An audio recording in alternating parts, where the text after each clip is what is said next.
Hello guys, welcome back to my channel. I am Ramses and today we have a very special guest. He's an Olympic badminton gold medalist with over 400 career wins. Hello, how are you, Pak Yeah, Taufik Hidayat?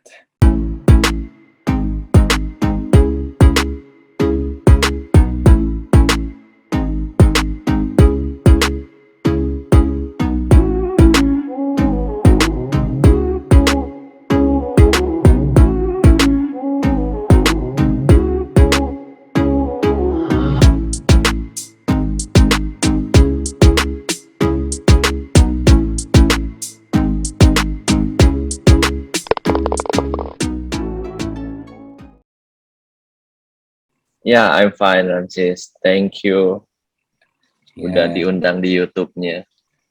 thank you for coming on to agreeing for this interview.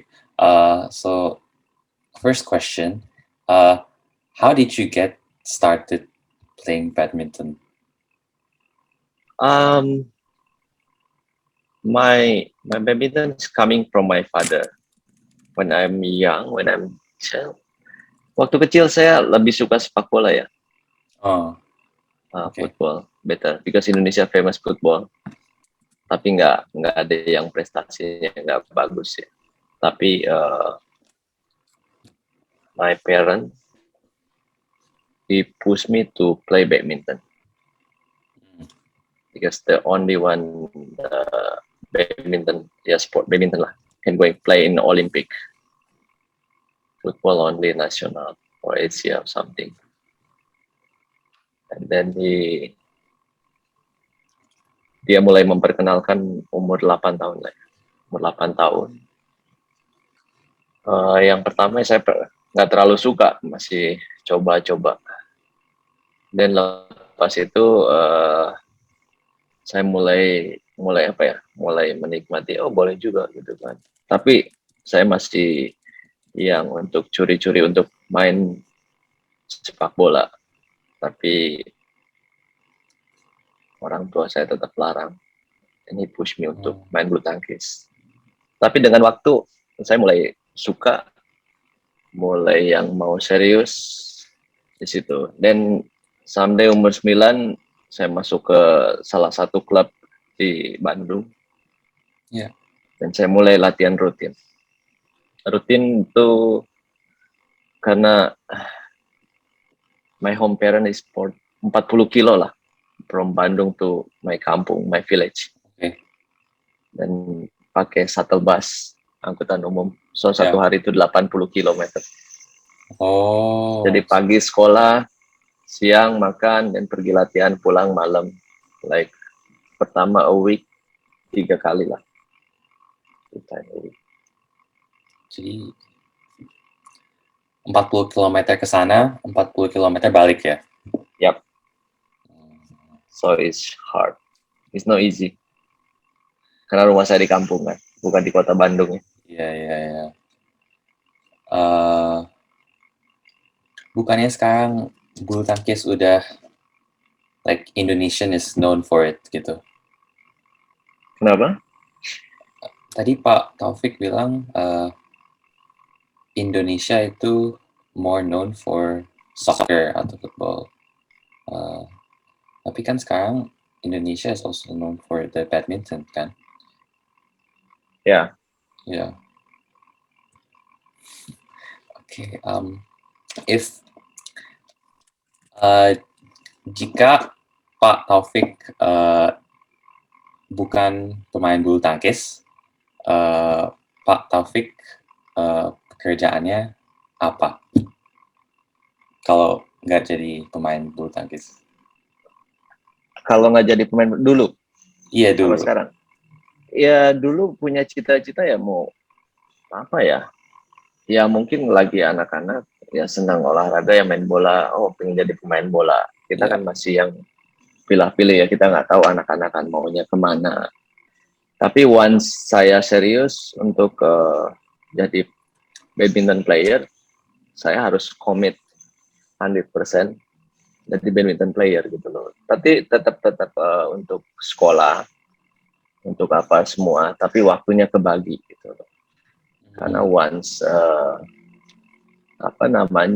kita masih kejar sesuatu, kitanya bercabang, kita nggak akan bisa fokus, kita nggak akan bisa jadi orang. Yeah. Nah di situ mungkin nggak kayak olahraga yang lain ya, karena bulu tangkis memang mesti fokus, dan mereka juga ada untuk karir untuk panjangnya, jenjang panjangnya lebih jauh lagi, dan untuk bisa berprestasi. Jadi saya benar-benar dari umur 10 tahun lah, 10 tahun saya sekolah dan bulu tangkis. Tapi once umur saya when I was 14 ya, 14, 15, saya lebih fokus ke bulu tangkis. I mean like study number 2 lah, itu pilihan. Mungkin kamu sekarang sekolah kan fokus bla bla bla bla. Mungkin anak saya juga sekarang fokus saya mau sekolah dia. Tapi kan itu jadi pilihan. So itu tanggung jawab saya, dan bersyukur saya nggak pilih yang salah. Setelah saya jalanin semua dengan latihan yang berat, kita fokus, dan setiap latihan, setiap pertandingan turnamen punya target, dan ya bisa berhasil. Mungkin sampai sekarang, sampai retired when I was 33, I'm retired. Yeah. Oh, okay. Yeah. So, what do you do now? Now I'm working, and Okay. I'm working now. I have the badminton academy. Okay. Still working with the National Badminton Federation. Okay. Yeah, to help. The kid, the junior, The some future player. generation of badminton players di Indonesia. Yeah. Sekarang bagus ya. But you know when you thinking about the sport, Indonesia is gambling. Kenapa? Because juara itu cuma satu kan. Oh ya. Yeah. Kalau kamu ada 10 teman kamu yang main badminton dan kamu main single, pasti yang juara cuma satu kan. Let's say kamu juara, yang 9-nya kan nggak jadi juara. Dan kamu yang sukses, yang 9-nya kan nggak sukses. Jadi nggak gampang ya untuk memutuskan sesuatu. Jadi kita ya bersyukur, saya dikasih kelebihan sama Tuhan, jadi saya harus manfaatin baik-baik kesempatan yang nggak ada datang 2 kali ini. Nah, sekarang juga bulu tangkis Indonesia saya rasa juga ya lumayan oke, bagus juga. Tapi ya selalu saya kasih motivasi mereka yang udah di pelatnas, udah di national team, gunakan kesempatan ini sebaik mungkin, karena kesempatan ini nggak datang 2 kali. Karena kan kita regenerasi itu pasti akan saling bergantian lah. Karena sport itu ada waktunya, nggak bisa lama, nggak bisa sampai tua. Kalau sekolah kan bisa sampai tua kan, SD, SMP, SMA, kuliah, college, S1, S2, mungkin dokter sampai tua masih bisa. Tapi olahraga kita sport nggak bisa. Iya. So lepas kita retired, ya paling sampai umur berapa sih kita jadi orang biasa lagi kan. Kita harus memikirkan yang lain, apa mau sekolah, apa mau kerja, kita mau bisnis, mesti do something lagi. Kalau sekolah nggak ada habisnya. So now you do the business of like a badminton academy ya? Iya, we have. Itu sebagai appreciate saya, terima kasih saya untuk badminton lah. Karena selama ini saya dari kecil sampai saya sekarang ini, saya dibesarkan oleh badminton kan. Saya punya apapun yang dikasih dari badminton. So saya semacam saya mau ngasih sesuatu juga untuk untuk masyarakat badminton, untuk orang-orang yang suka badminton. Apa semua ini saya punya fasilitas. Okay. What strengths do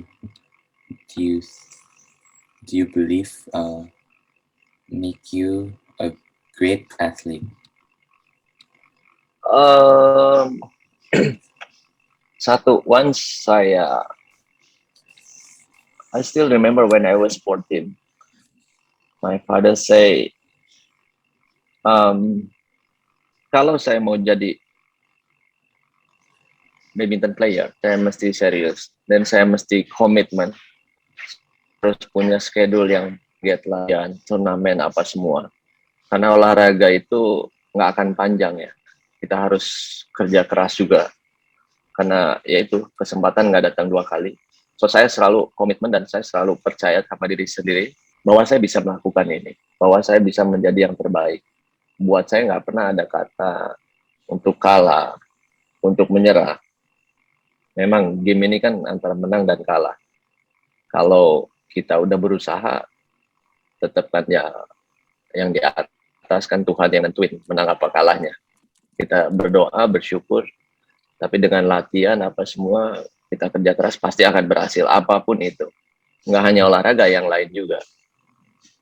Apalagi dulu kan mungkin ya agak susah lah kita dengan fasilitas, beda dengan anak-anak sekarang kan. Nah, sekarang semua apa aja ada. Kalau dulu kan beda zamannya juga. Iya. Jadi So nggak gampang untuk jadi juara, apalagi sampai dia mendapatkan satu medali di Olimpik. Karena kan untuk seluruh Indonesia 250 juta orang lebih, hanya satu orang yang bisa mendapatkan gold medal. Iya. So itu satu achieve, satu kebanggaan buat saya, mungkin buat keluarga. Dan itu nggak bisa dibeli dengan uang, mungkin dengan yang lain. Itu satu kebanggaan sampai kapanpun pasti itu.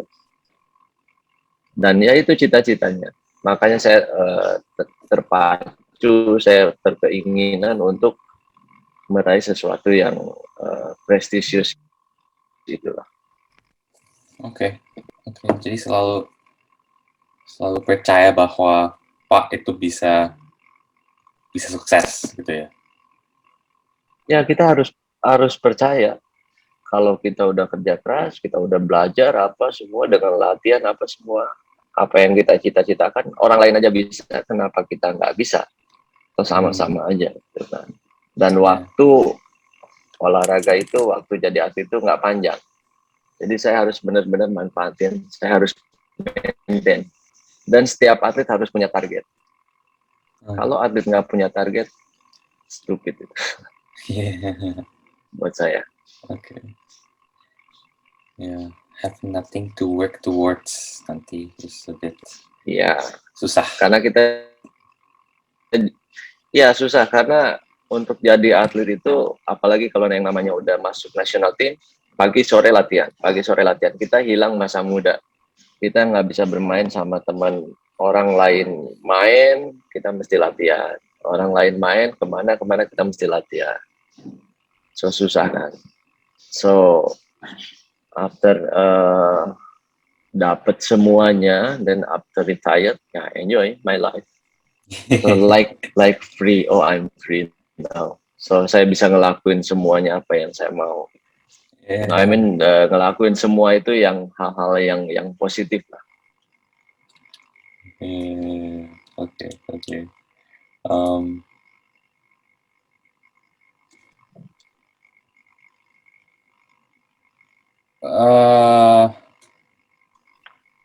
What do you think is the greatest challenge that athletes or most athletes are facing today? Maksudnya? Maksudnya kesusahan yang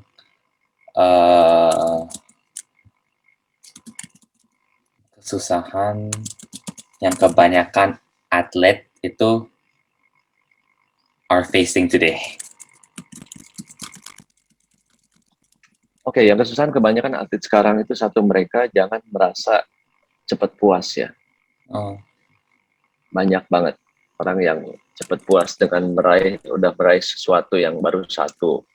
Mereka kan jadi yang mungkin famous, mereka tekanan dari orang juga banyak karena mereka harus dipush untuk jadi yang terbaik.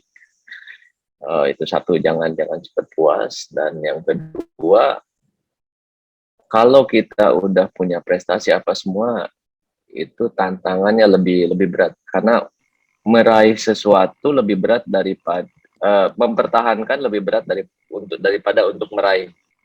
Karena mempertahankan itu lebih apa namanya lebih susah ya karena orang akan geser kita untuk bisa jatuh karena mereka ingin menggantikan.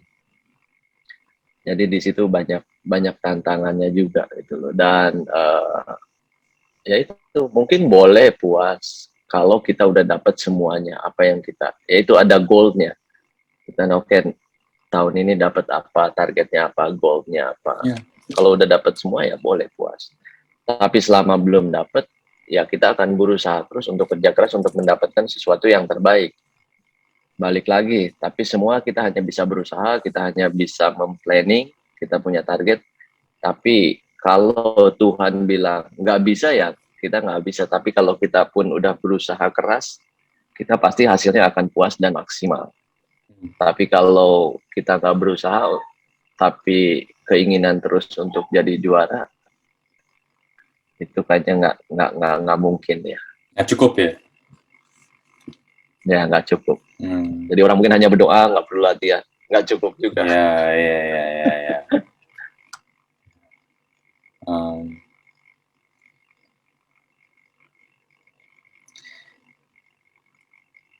Can you describe your worst performance in playing badminton and what you learned from it? Maksudnya? Maksudnya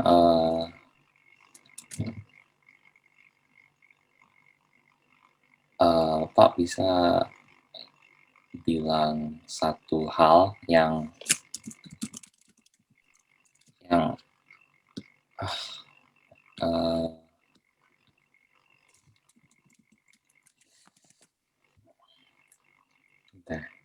harus pikir translate-nya gimana ya? Bentar.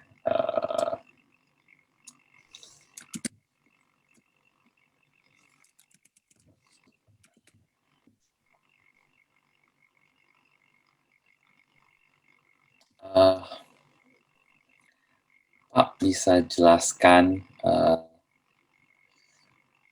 time where your badminton itu performance-nya terburuk dan apa yang Pak itu pelajar dari experience ini?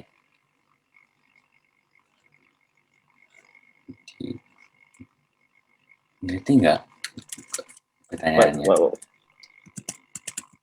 Like, what did you learn from a time when you did badly, like in a tournament, for example, or Okay. Ya, untuk jadi seorang juara or something success or bad or something.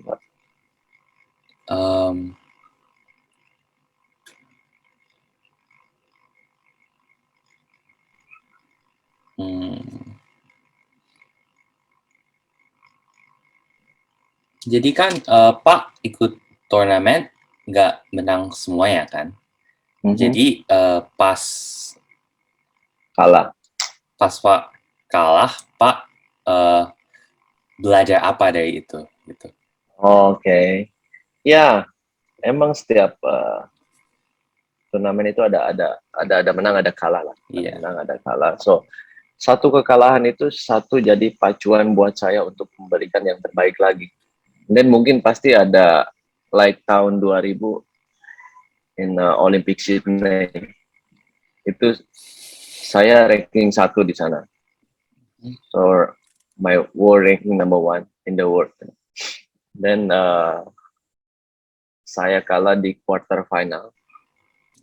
So itu sangat sakit dan like mental down buat saya.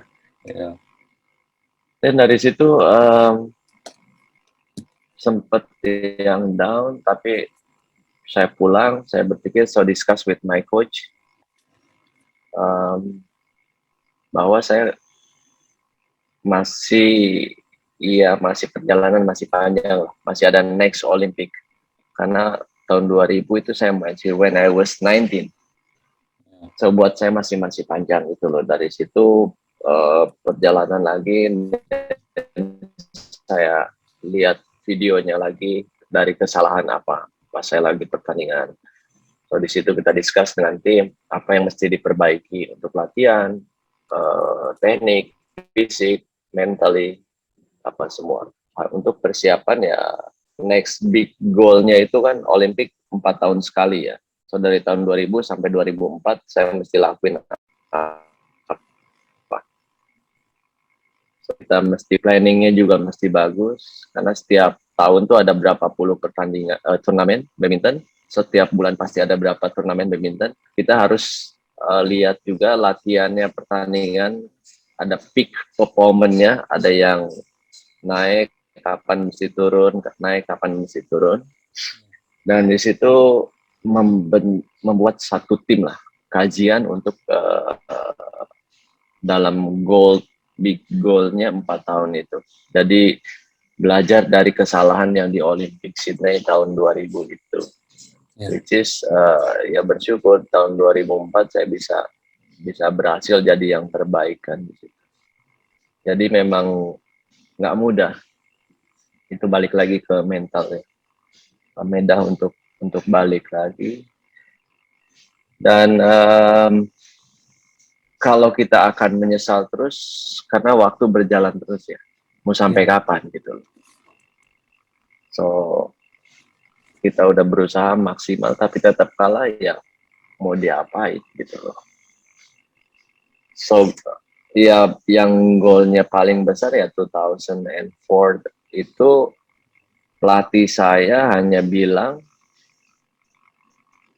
now or never. Nah, when itu golden age-nya when I was 23 gitu kan. Itu golden age seorang atlet itu di situ kan 20 sampai 25 maksimal. Di situ jadi nggak gampang ya untuk menyerah gitu loh.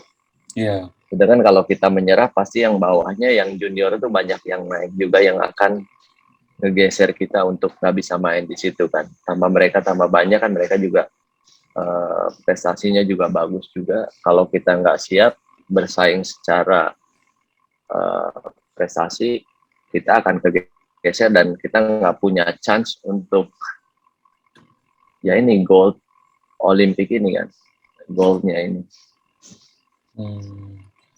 Karena golden age-nya yang kita paling sehat itu 20 to 25 ya. Like beda-beda ya. Beda-beda ya. Beda-beda. Ya kalau kita bagus, mungkin kalau dulu kan kita Indonesia belum ada yang namanya sport science. Oh. Kalau sekarang kan ada sport science, mungkin umurnya bisa lebih panjang lagi mereka mungkin. Tadinya saya merasa memang peak performance saya itu di golden age-nya itu 20 to 25 kan. Mungkin kalau sekarang bisa mungkin 20 to 30 bisa aja. Kalau kita bisa maintain, kita bisa menjaga daya tahan tubuh kita ya. Dengan latihannya seperti apa, nutrisinya, fisiknya kita masih bagus. Kesehatannya kita juga terus kita di badan kita juga bisa lebih bagus, bisa lebih panjang umur. Karena itu harus satu tim ya. Kita nggak bisa hanya latihan, kita juga harus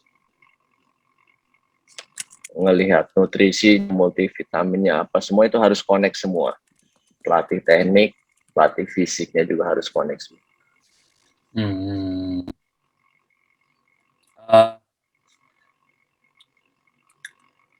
What's the best piece of advice you have received from your coaches? You mean?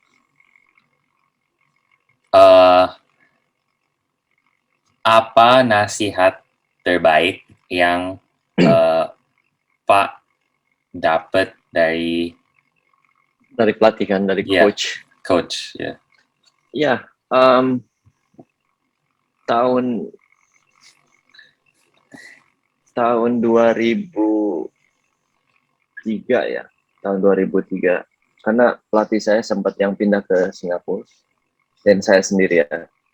2002 lah, 2002, 2003 dia pindah. Dan akhirnya balik lagi dan dia ya tanya itu sama saya.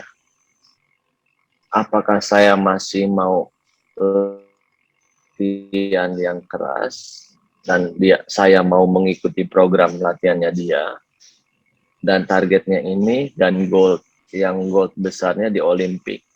Kalau dia mau ikutin ini program ini, dia mau bantu saya lagi. Dan saya harus punya komit. Ya saya bilang tadi itu 2004 Olympic in Athens, now or never. Sekarang kalau nggak yang nggak dapat sama sekali. Yeah. Karena tahun mungkin next Olympic 2008 itu yang dari luar juga yang pemain-pemain lain banyak yang memang bagus, yang grafiknya dia lagi naik terus juga. Jadi kesempatan itu nggak datang dua kali lah. Jadi kesempatan 2004 itu. Yeah. Yang Olimpik ya. We talking about the Olympic. So tapi di sebelum Olimpik apa yang lain kan we have the World Champ, we have the Asian Game or something. Yeah.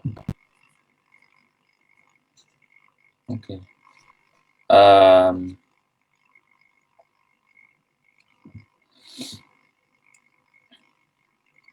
What are some life lessons you have learned from badminton? Sorry?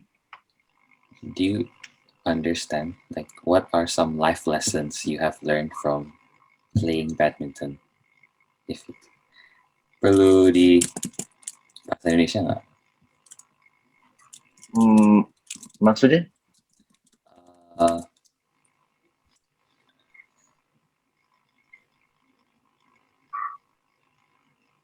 uh,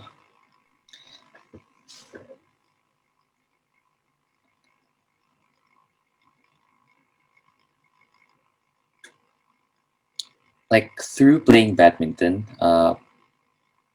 Bapak dapat pelajaran apa dari main badminton?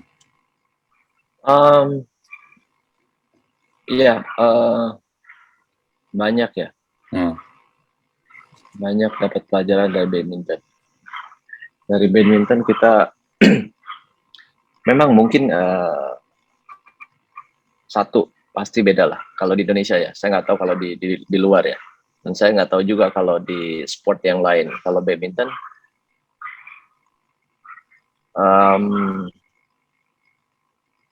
dari badminton saya dapat semuanya.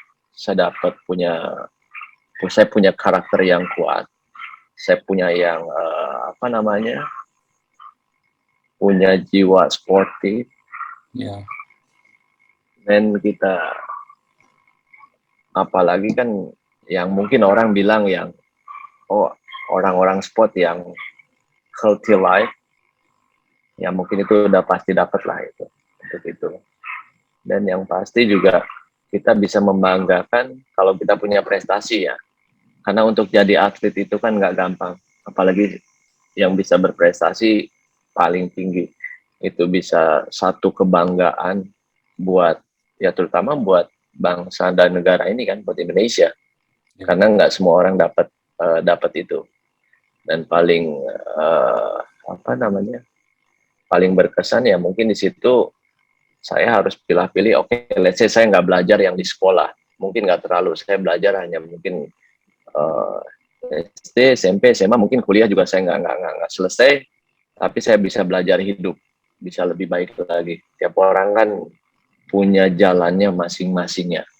Mungkin kamu sekarang lagi belajar sekolah apa yang lain, tapi kan kamu belum tentu juga belajar dari sport ini kan. Nah, saya mungkin nggak bisa juga kayak kamu yang sekolah yang tinggi apa mungkin nantinya. Tapi apa dari situ banyak lah yang dapat dari olahraga ini. Yang pasti saya bersyukur ya, karena nggak semua orang bisa dapat dari sport ini. Banyak mungkin teman-teman saya juga yang jadi atlet. That's why saya bilang tadi mau jadi sportman itu, mau jadi sesuatu olahragawan itu gambling kan. Karena kalau kita nggak jadi juara, kita mau jadi apa? Sekolah enggak, kita nggak punya kehidupan yang lain juga kan. Kita mesti dari nol lagi apa semua. Ya, oke.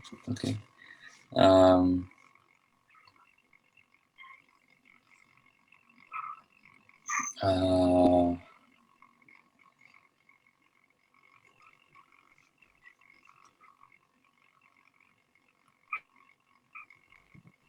yeah. Do you have any advice for young people that want to play badminton like professionally? Ya, satu untuk jadi atlet itu untuk jadi big, let's say nggak gampang ya untuk jadi become a bigger player, Yeah. become big athlete. So kita harus mau jadi atlet itu kita harus suka, we have to like, we have to love. So dari situ kita harus punya komitmen sendiri yang kuat. Kita juga harus latihan yang keras juga, dan kita nggak mau yang pantang menyerah, kita nggak mau yang malas-malasan, karena atlet itu yang short time, kita nggak bisa yang malas-malas, kita mesti benar-benar fokus, kita ngejar apa yang kita mau, karena once kita miss sedikit, di bawahnya masih banyak lagi yang mau jadi atlet, banyak lagi yang mau geser kita untuk lebih baik lagi. Kita harus bersaing lebih kita bersaing yang sehat lah untuk itu. Jadi harus itu kita harus suka dulu bulu tangkis. Kalau badminton player kita harus mencintai bulu tangkis ini, kita harus menjiwai, kita harus punya komitmen bahwa kita ingin menjadi yang terbaik, dan itulah kita akan bersaing, dan kalau kita udah jadi yang terbaik kita akan mendapatkan semua gitu loh. Dan yang pasti yang terakhir kita harus bersyukur, kita harus berdoa gitu. Dan pasti apalagi sekarang mungkin dulu banyak beranggapan, berasumsi dari orang kalau di Indonesia itu masa depannya nggak bagus kalau kita mau jadi atlet. Jadi orang mungkin takut untuk menjadi atlet kan. Yeah. Tapi kalau kita untuk memang masih ada banyak keraguan itu, tapi apa yang saya dapat semua bisa kok kita hidup. Bisa kok after retired saya hidup menjalankan sesuatu, kita bisa ngapain, bisa punya apa aja, apa yang kita inginkan. Kalau kita memang harus benar-benar jalanin ya. Yeah. Nah ini butuh proses yang panjang, jadi nggak yang gampang. Mungkin kan kalau sekarang banyak anak-anak yang nggak mau susah lah gitu kan, karena mungkin he have the parent like rich parent or something, dia nggak mau yang semua, banyak orang yang manja apa gimana. Semua apa yang dilakukan kita harus kerja keras lah, apapun itu. Sekolah pun sama, kalau kita nggak kerja keras kita nggak jadi ranking di kelas, kita nggak mungkin nggak naik kelas apa gimana kan, sama aja kalau kita nggak belajar apa semua, kita cuman mau main-main kan. Karena main-main yang terpenting kita mesti bisa bagi waktunya, maintainnya, yang mana yang positif apa yang mana. Bukan melarang semua nggak boleh, tapi kita harus tahu, kita harus fokus mana yang memang kita punya prioritas. Okay. Yeah. Jadi di Indonesia ini untuk sport apalagi badminton itu is a good future lah. Yeah. Yeah, I agree. Yeah, I think that's all I have to ask for you. Do you have anything that you want to add? I guess. No. Yeah. Sorry? Do you have anything else that you want to add to our conversation? No. Thank No. you. Okay, so thank you very much, Pak, for No, anytime. So thank coming you up very to much. this So interview. good luck in your future. Yes. I hope you also you're in charge in sport or something. Do you play something? I mean sport? Oh, Badminton, soccer, or tennis or something? I play badminton, but I play for fun. Yeah, I play like mostly golf. Is what I do. Golf. Yeah. No, I mean not for serious, but you have to play some sport. Yeah. Because Yeah. I mean the healthy is good or something. Yes. Like that. Yes. Because from the sport you have thinking about this sportive or something. Yeah. It's fun. and it's fun and it's healthy for your body. So Yeah. Okay, cool. oke. Terima kasih banyak, Pak. Okay, thank you. Anytime. See you. Bye. Okay, bye. All right, thank you, Pak Taufik Hidayat, for coming onto my channel, and we will see you guys next time. Bye.